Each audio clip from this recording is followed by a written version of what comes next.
राधे। जय श्री कृष्णा। पूजा भक्ति चैनल में आपका स्वागत है। जीवित पुत्र का व्रत 2025 में 18 सितंबर को रखा जाएगा। जीवित पुत्र का व्रत के बारे में हम आपको जानकारी दे रहे हैं।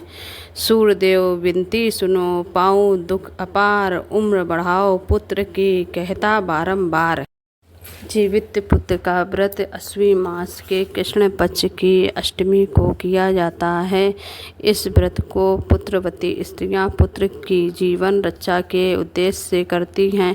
इस व्रत के करने से जिनके पुत्र होते तो हैं परंतु जीवित ना रहते हों, जीवित रहते लगते हैं, साथ ही मृत अवस्था बच्चों का मरण दोष दूर हो जाता है। स्त्रियां इस व्रत को निर्जल रहकर करती हैं। इसकी पूजा हमें कैसे करनी चाहिए? व्रत रखते वाली स्त्रियां स्वयं स्नान करके भगवान सूर्य नारायण को मूर्ति को स्नान कराएं और भोग लगाएं और आचमन कराएं, धूप दीप आदि से उतारें। भोग को प्रसाद के रूप में बांट दें। इस दिन बाजरा और चने से बने पदार्थ भोग में लगाए जाते हैं तथा काटे हुए फल व शाक आदि नहीं खाए जाते हैं और न काटने ही चाहिए। जीवित पुत्र का व्रत की कथा।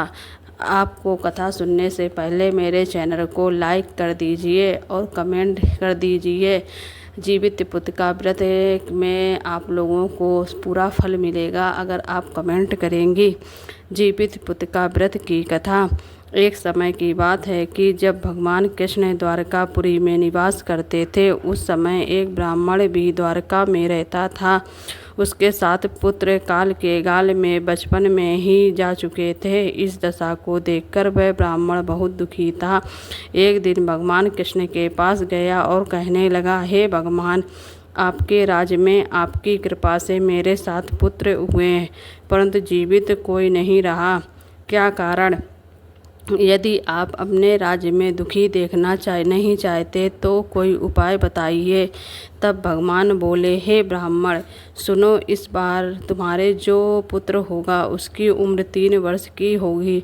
उसकी उम्र बढ़ाने के लिए पुत्र भगवान सूर्य नारायण की पूजा होने वाले पुत्रजीवी व्रत को धारण करो, तुम्हारे पुत्र की आयु बढ़ेगी। ब्राह्मण ने वैसा ही किया। जब वह सपरिवार हाथ जोड़े और खड़े होकर इस प्रकार विनती कर रही थी, तभी विनती वो इस प्रकार कर रही थी, सूर्यदेव विनती सुनो, पाऊँ दुख अपार, उम्र बढ़ाओ पुत्र की कहता बारंबार। इतना सुनते ही सूर्य का रथ वहीं रुक गया। ब्राह्मण की विनती से प्रसन्न होकर सूर्य ने अपने गले में एक माला ब्राह्मण पुत्र के गले में डाल दी और आगे चले गए। थोड़ी ही देर में यमराज उस ब्राह्मण पुत्र के प्राण लेने के लिए आए। यमराज को देखकर ब्राह्मण और ब्राह्मणी कृष्ण जी को झूठा कहने लगे। भगवान कृष्ण अपना अनादर जानकर तुरंत सुदर्शन चक्र लेकर आ गए और बोले, इस माला को यमराज के ऊपर डाल दो। इतना कहते ही ब्राह्मण उस माला को उठाने लगा कि यमराज डर कर भाग गए, परंतु वहाँ यमराज की छाया खड़ी रही।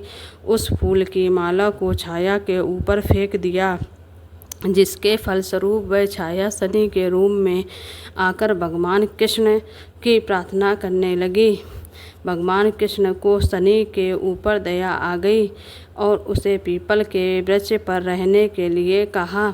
तब से शनि की छाया पीपल के वृक्ष पर निवास करती है।